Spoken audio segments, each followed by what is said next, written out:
What is up everybody, it is me DevilNeverCry, and today I bring you some more DMC5 news. Now before we get started, I'd just like to make mention that there may be some minor spoilers up ahead.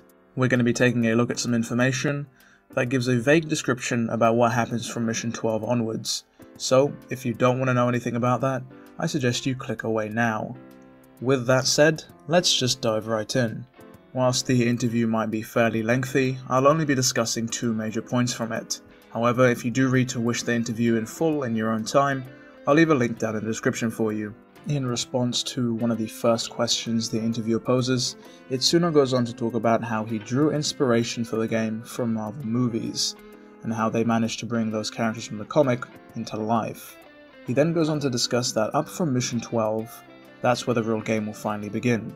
The story essentially becomes more emotional, more personal, and we learn about a lot of the drama that's been going on in the DMC universe. He stresses that there's a lot that we don't know yet about DMC5, and that it will certainly surprise us. Now, I don't think this comes as much of a surprise to anybody, especially considering this has been touted as the end of the Sons of Sparta storyline for quite some time. And for those of you who've been keeping up with the trailers and the previews, this also makes sense in that they've basically shown us nothing. Sure, we know that V comes to Dante with a mission, we know that there's a big bad dude trying to take over the world, but that's it. Who the hell is V? Why is this big bad dude trying to take over the world, and who exactly is he? And at the same time, why is Nero's arm missing? Who is the mysterious stranger that took his arm? Of course, we all think it's Virgil, but why? These are questions that haven't been answered whatsoever, so whilst they may have shown us quite a lot, in a sense, they've barely shown us anything. There's a lot of questions still left unanswered.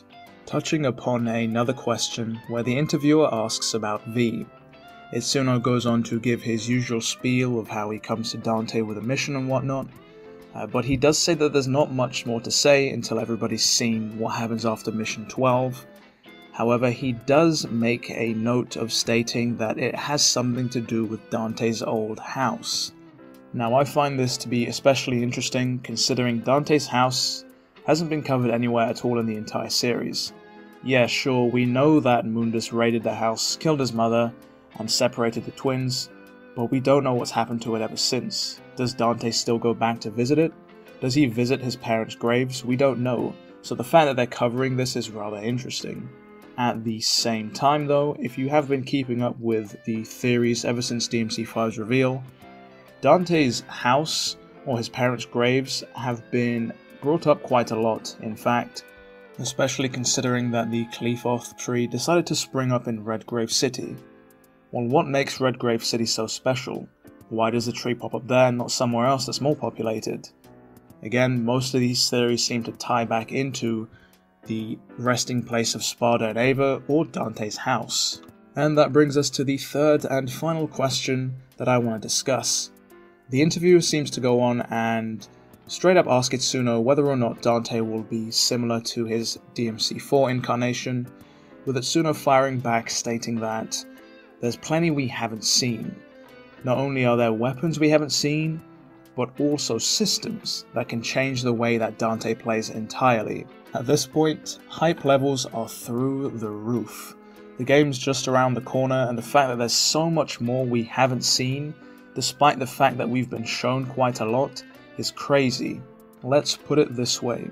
DMC5 Dante already has more weapons and moves than DMC4 Dante had in that entire game, and we haven't even seen all of Dante's arsenal in DMC5.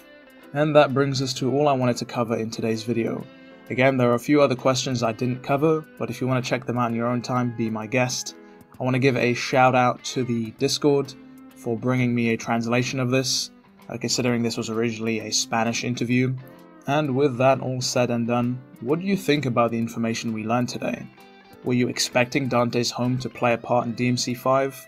Did you know that Dante would have far more weapons than we've already been shown? Let me know down in the comments below. Subscribe for more DMC5 content, as there is plenty on the way. It's been me, DevilNeverCry. I would like to thank you for watching, and as always, I'll see you next video.